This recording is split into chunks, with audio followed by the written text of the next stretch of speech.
album. It's the 4th album. Tapos, kaka-release na ng second single, which is Rendezvous. Tapos, mid this year, I'll be releasing my solo album finally. I've been talking about that for the last 3, with FHM.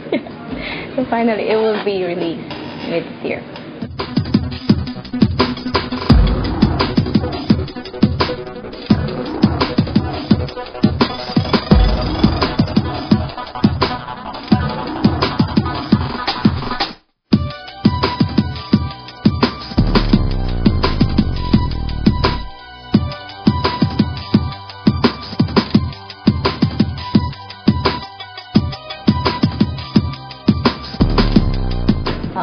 It's a little bit of Gwen, na Fergie, na we wanna go into that ting-ting.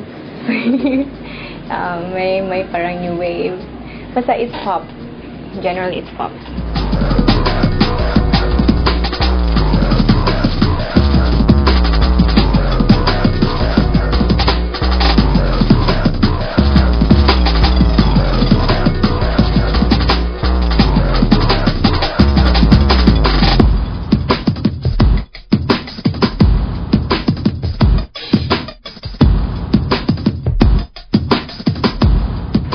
Tekken. Wala lang. Mahilig ako sa video games. Mahilig ako mag-surf sa internet. Homebody. Stay at home or shopping and spa parlor.